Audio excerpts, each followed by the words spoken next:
I'm Emily. I'm Julia.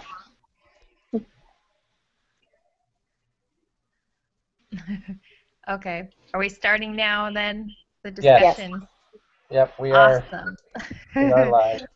All right. So the first question is, Dr. George Will discusses many important topics. Choose one that you're personally interested in understanding and then research the following.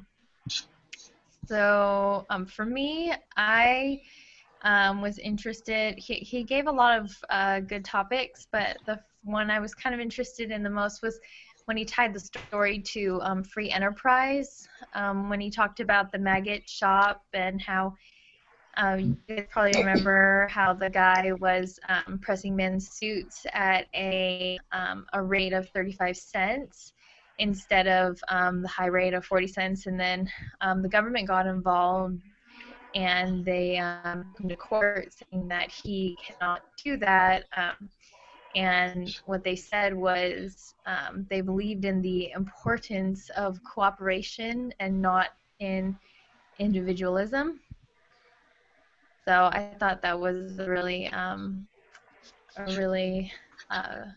interesting topic because I mean, I think it was very effective that they did that, because now it is very, very hard to start your own business from scratch, to even build a business. I think that they took that freedom that somebody had for being able to market their prices the way they do, and they've completely put more laws and more stipulations on running a business. So that's my take on it. Anybody else? I kind of agree with what you said, Grace. I mean, a few years ago, I tried to start my own business with that, and I didn't realize how hard it really was. I thought you can just get it going on your own and just be good with it, and I didn't realize the government can be so, don't know what the word for, crucial in that aspect. And before I even got into it deeply, I got out of it as quick as I could because, I didn't want the government to take over what I wanted with my partner. So I agree what you were saying. So About free enterprise? yes. Yeah. Cool. Does anybody else have a topic that they chose that was different, or just talk out of their head from what they'd heard from the talk? I have to admit, I just watched it for the second time because I was having a hard time understanding some of what he said. So I had to go back and be like, what was that? And even now, there's still some things that I'm not a factors, figures person. I'm like a story person. Me too. Well, I looked up about Social Security and like the healthcare, because my dad has been talking a lot lately about how he's worried that by the time he retires in like 15 years, he's worried that Social Security won't even be around to help him, and he has a really good job, so he's taxed a lot, and he's worried that none of that's going to be there for him when he needs it. And so I thought it was interesting that he said that when all the baby boomers retire by 2030, there will only be 3 workers for every retiree. And that kind of made me realize why my dad is so worried about that. Because we're going to be the workers that are there, and I don't think there's going to be enough workers when we're older to help us receive those same benefits.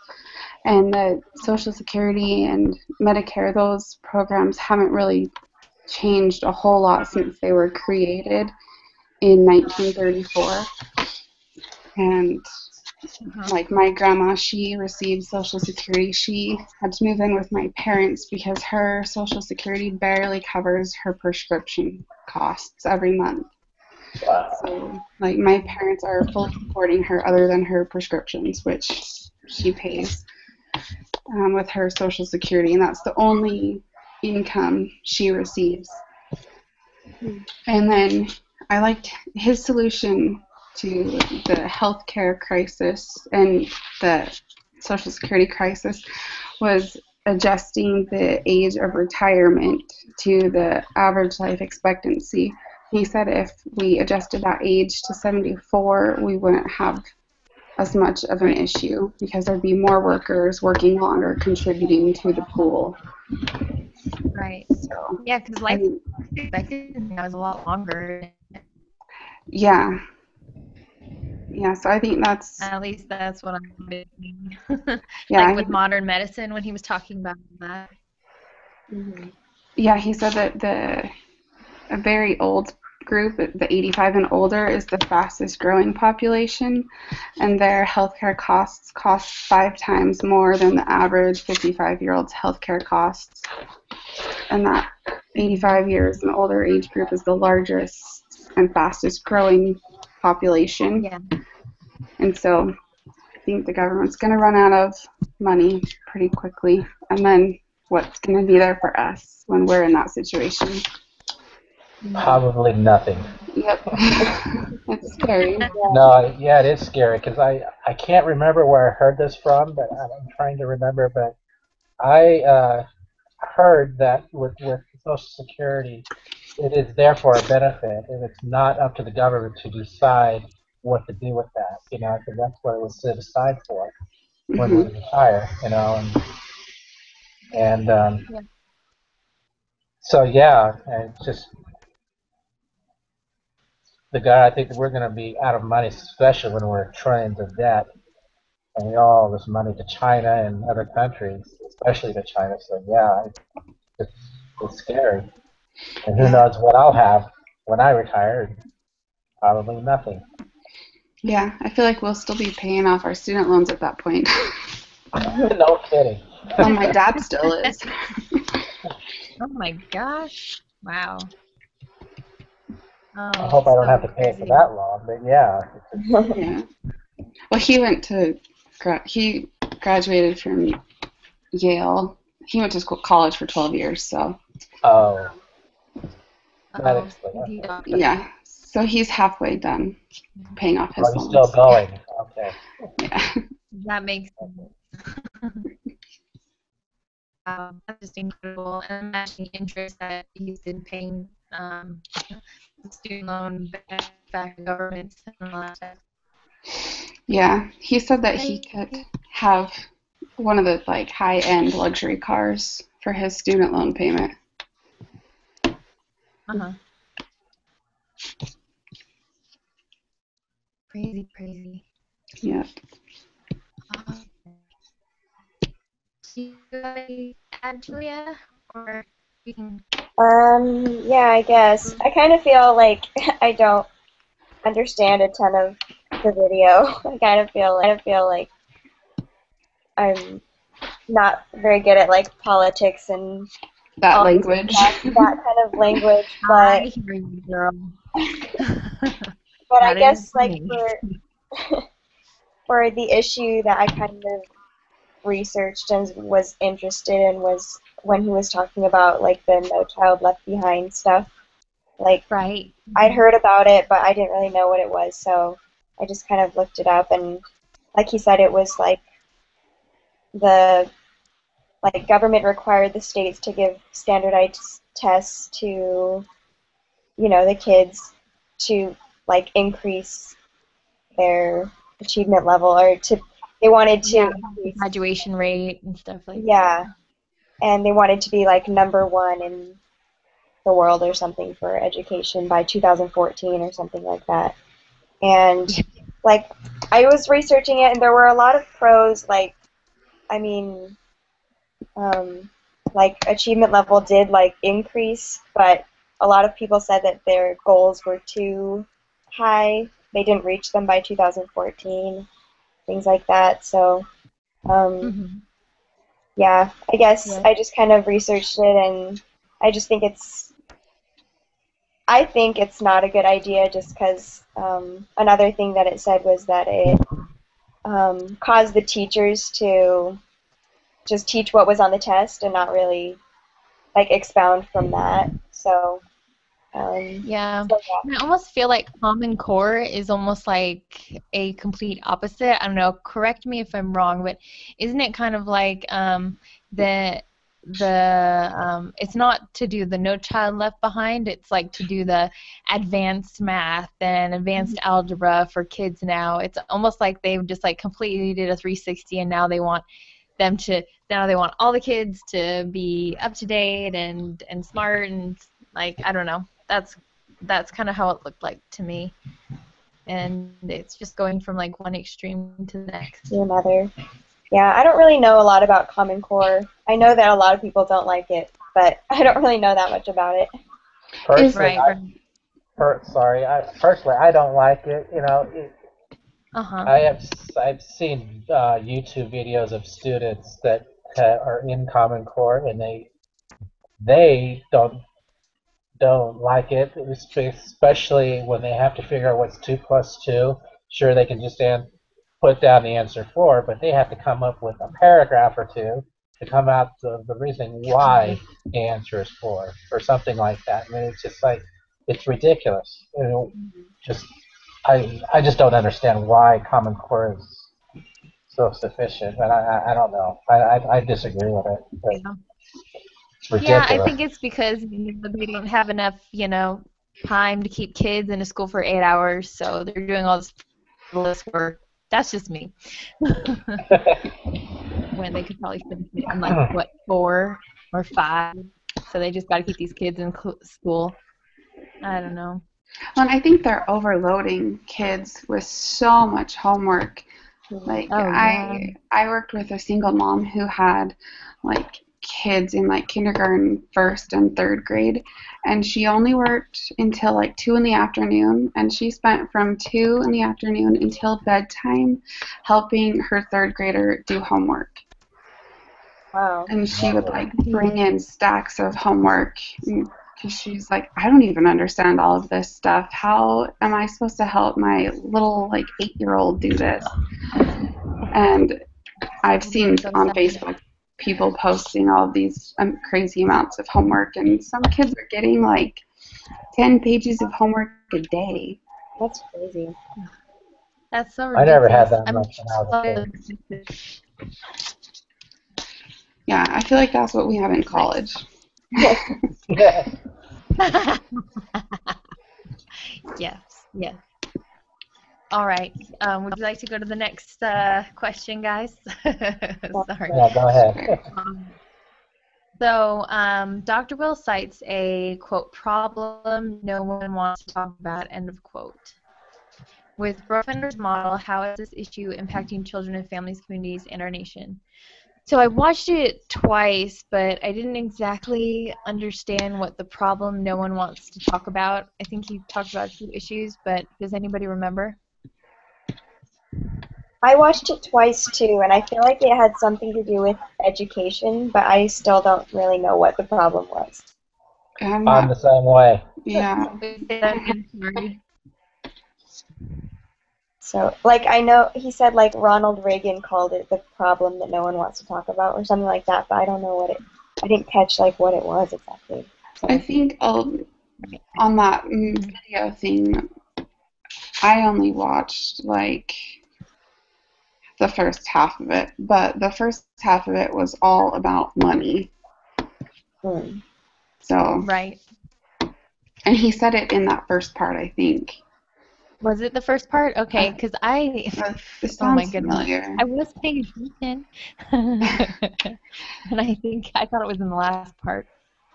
I thought But it was, yeah, like, kind of in the middle, but maybe I'm wrong, too, like, but I don't know. Yeah, I'm and not he was talking sure. about a lot of money and baseball. Yeah. But yeah, I guess the clue would be the Bronfenbrenner's model, how this issue is impacting children, families, communities. and our nation. So, Well, was it about tax? Could it have been about taxes? Or no, I think it was how we're depending on we're in the welfare state. Like yeah, everyone is depending I on the know other government. topics are income taxes, but Yeah, he said something. you're right. He was talking a lot about taxing and Yeah, taxation and yeah, the he was extremes. saying.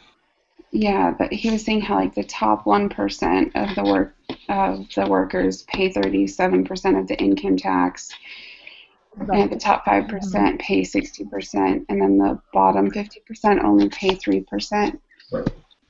And Right. that we're not creating more individuals who are contributing to paying taxes, I guess. And he said something about immigrants and the workforce. Yeah, I think he said something about how immigrants, if as long as we keep getting the immigrants and we keep having this influx in a workforce, then well, and then it ties back to Social Security, then we can sustain Social Security. But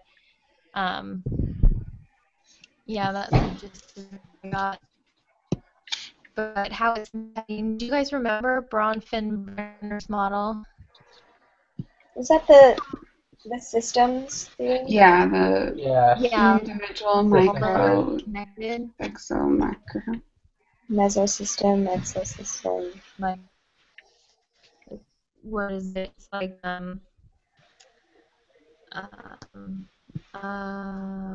like parent-children relationships. Hold on, this is a great thing about. If I can look it up here real quick. So it says that I just Googled it. The macro system says it's the economic system, the laws, culture.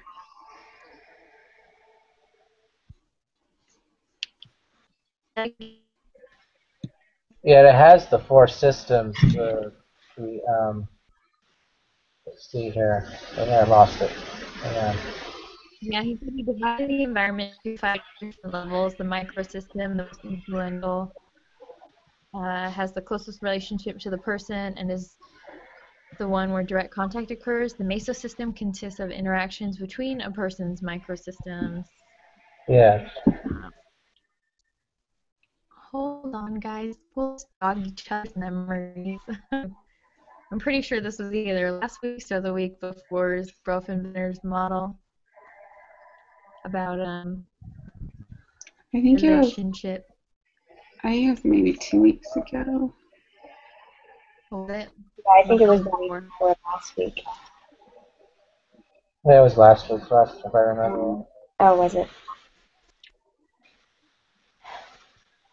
Right. I don't know. I don't really get this question. I feel like I can't really contribute.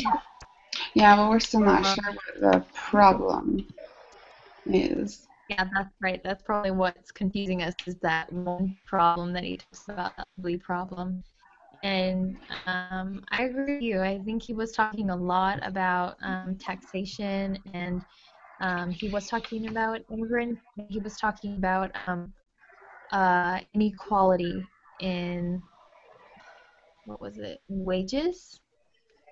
Is that it? Probably. So, okay, let me jog everybody's memory. So here's quick. 5 different levels: the microsystem, the mesosystem, the exosystem, and the macrosystem, and the chronosystem. So I guess we can. The microsystem is the system closest to the person and the one in which they have direct contact. So examples would be home, school, daycare, or work. Typically includes family, peers, or caregivers. Relationships are bidirectional. In other words, your reactions to the people in your microsystem will affect how they treat you in return. This is the most influential level of the ecological systems theory.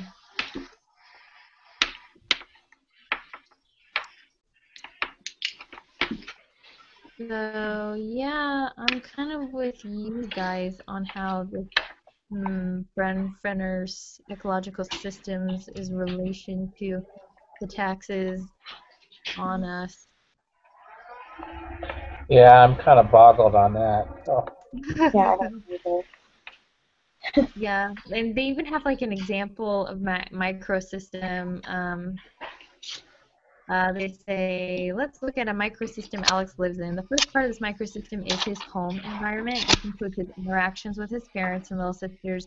Alex's school is also part of his microsystem. His regular school interactions are with his kindergarten teacher and the other teacher in his class. So direct contacts with people, immediate.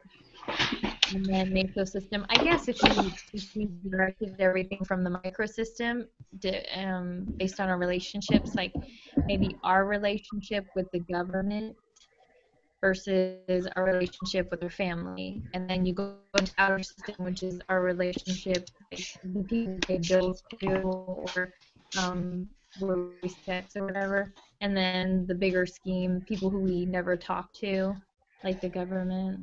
Mhm. I guess that's what the whole ecological system is about.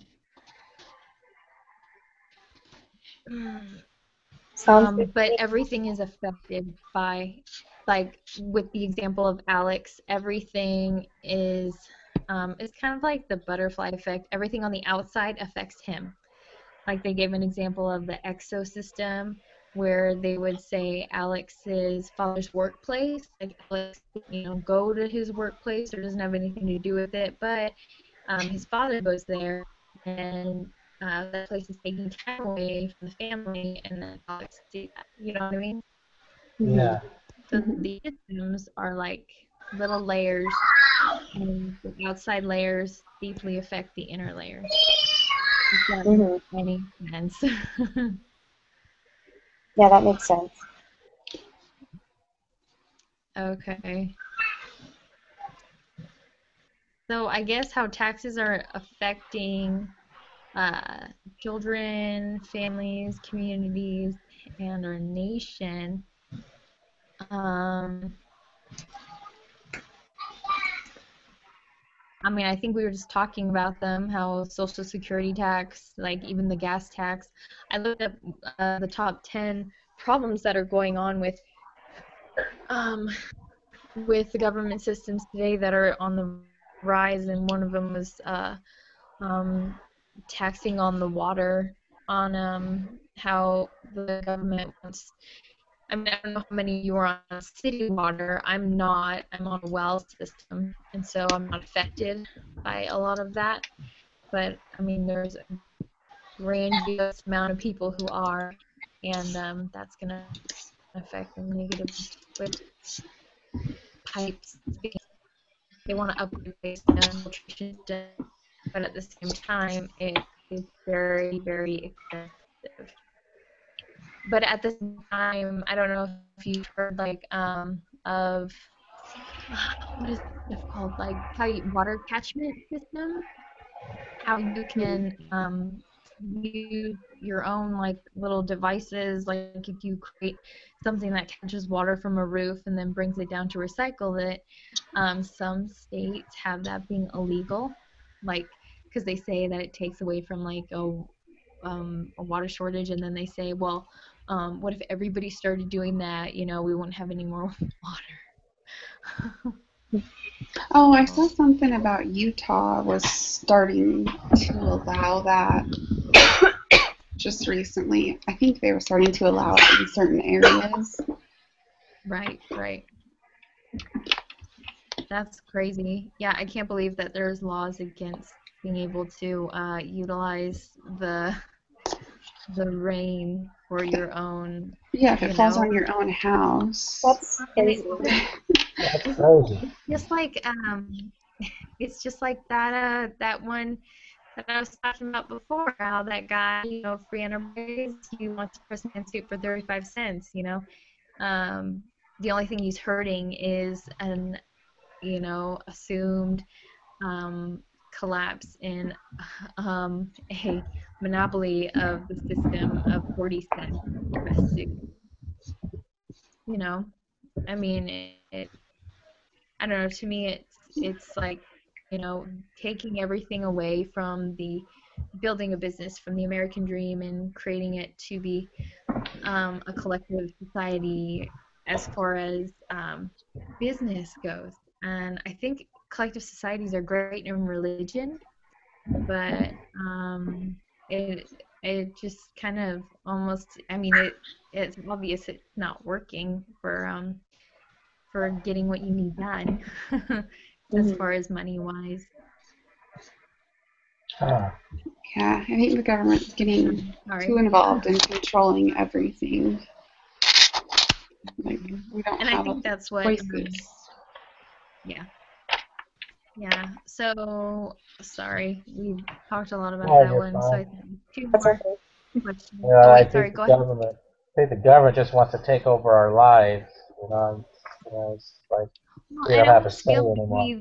we've kind of been putting it that way, you know? Like I almost feel like because there is a certain portion who wants them to, and as an American people, I feel like, you know, we've been inviting them to do it. Like, you know, somebody might be saying, yeah, go ahead and do it. And then the other person's like, no, you can't.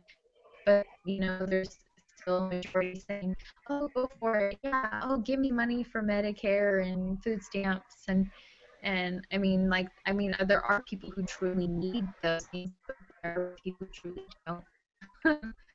A lot of them. So, like, what did he say? He named like how many people that were on Medicare. Named like um, if you combine the population of California, Oregon, and some other states, Washington, I and think the whole yeah, entire The West Coast. West Coast. Northwestern, yeah, the Northwest. I mean that's just like holy smokes. Mhm. That's a lot of people that I'm paying for. Yeah, he said that like when he got his Medicare card in the mail when he turned 65, his doctor said, like, that's great, we'll start sending the bills to your kids. Mhm. Because how he said that we're borrowing from the future. And so we're, Yeah, I like that statement he made. I totally forgot it, but it was along those lines of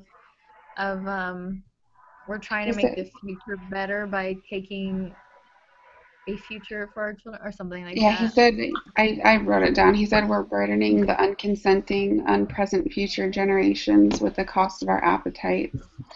Wow. We're Right. borrowing from the future to fund our own consumption and weaving a network of dependency on the government. Because he said that now if you get a mortgage, student loans, healthcare, even like being involved in the energy industry, it's all controlled by government transactions. Right. And that he said that we've destigmatized the dependency on government assistance. So it's acceptable. Huh. Nice.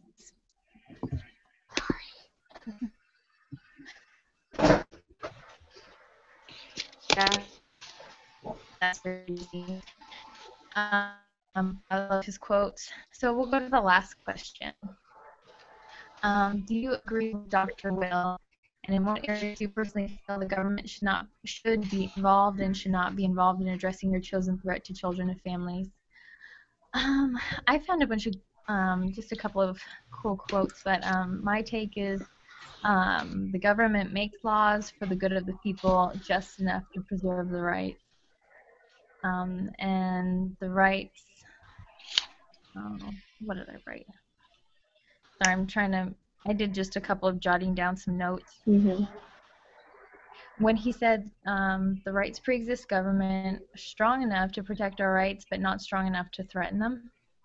Like when he said that close to the end of his talk, he I think he did a number like that's exactly what we want. Mhm. I mean, I don't know, what do you guys think? Mhm. What was that? Oh, sorry. No, go ahead. Sorry, did I Go ahead, break? Joey. What was that you said? They're strong enough to defend our rights, but not strong enough to what? but not strong enough to threaten them, threaten as in them. reference to the existing government. We want them to be strong enough to protect our rights, the Constitution and the Declaration of Independence, but not strong enough to threaten them, which seems like we're almost giving them the power to do that.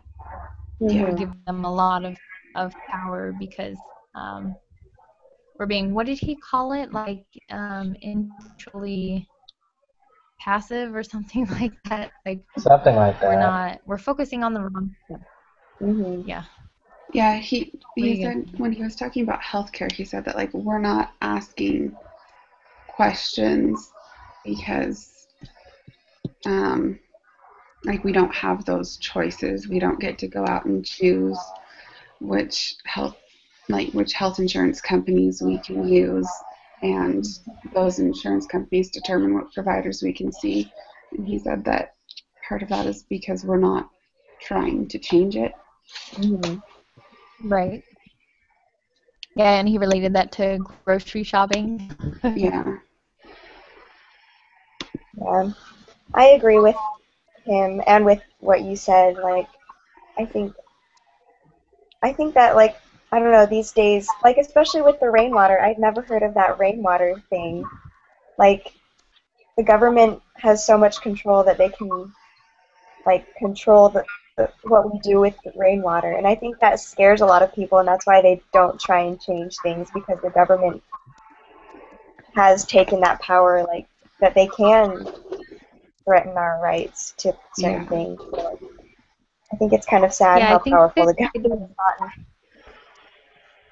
yeah, and I think that just previous generations on top of that, we've created this system where we've allowed them to make these extensive laws for us to a point where it's just like kind of trickling into our rights. I don't know if you've noticed that, like with the small businesses, like what I've talked about, like, and then what did he brought up like this huge document. What was the document? Remember when he brought up that big book Mm. to the Yeah, pulpit? yeah.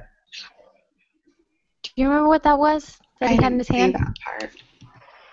But then he had the little 2-page paper that was for like Homeland Security, like Mm. like what you can do on your property. So I'm guessing like the big book was like all the property laws He of said today. something about how like 60% of something is the government does is something about like all this time is spent on compliance, not actually like changing things, just making sure people are complying to the rules and regulations. Right. That's interesting. Yeah. Very. Yeah, it's a crazy system we live in.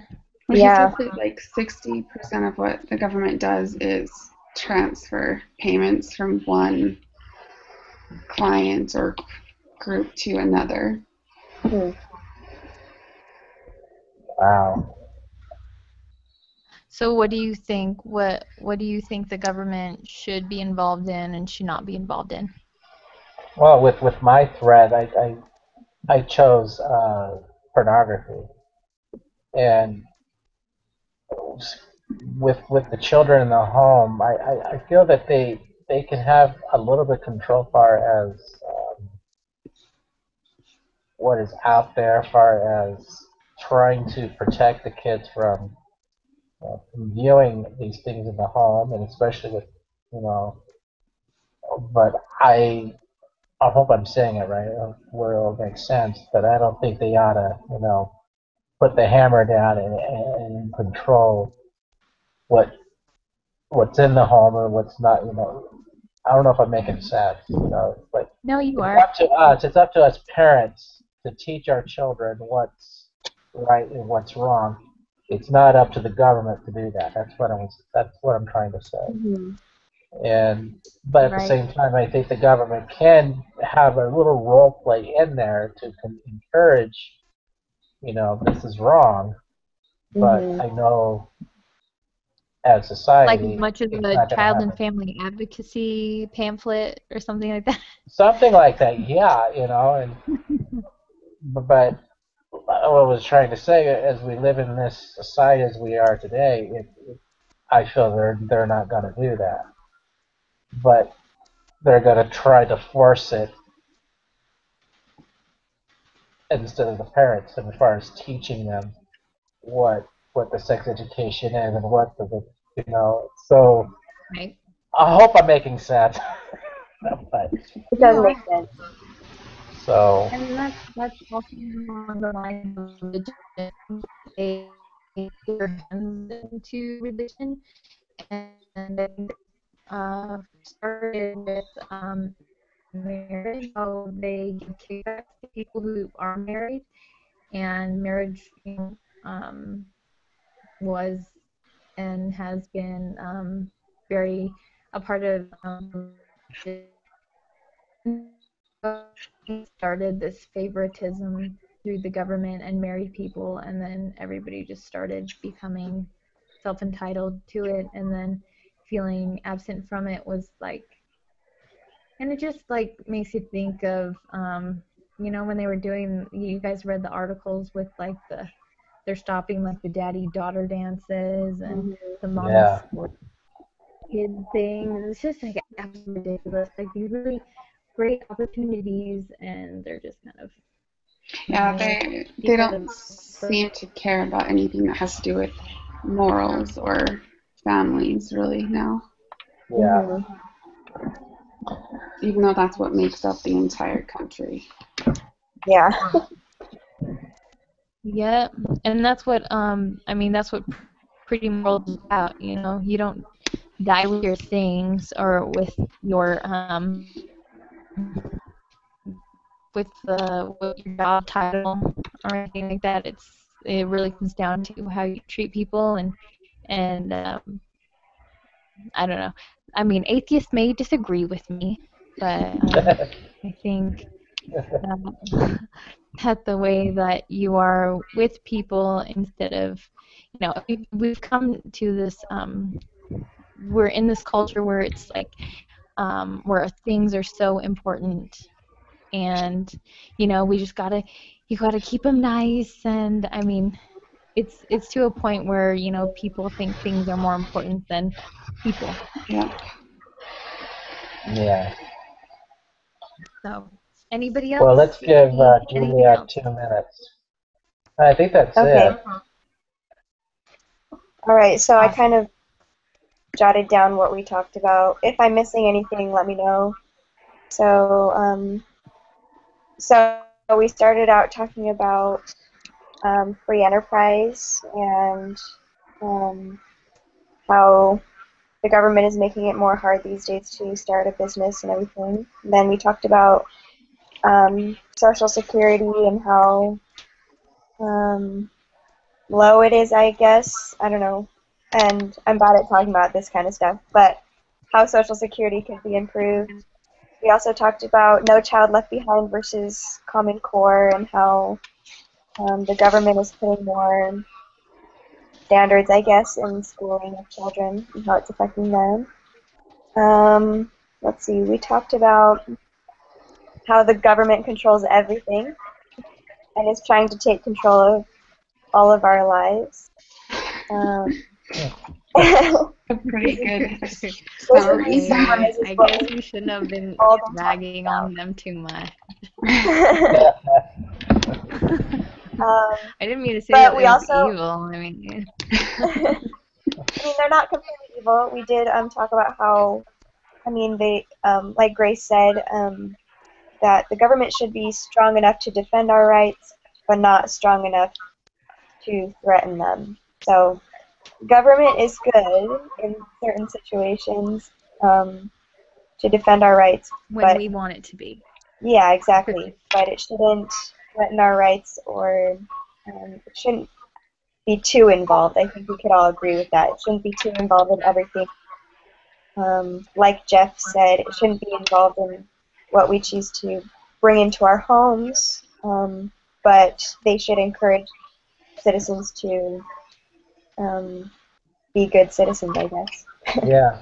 Yeah. So, yeah, that's it. Perfect. I thought it went well. Awesome. Thank you, guys. Yeah, thank you. Thank you. I will make sure this is posted on our discussion board so Sister Ginter will see it. So, Awesome. all right. Awesome. Thank you, Jeff. You betcha. Yeah, We'll see you thank next week. Nice. Bye. Bye. Night, All right. guys.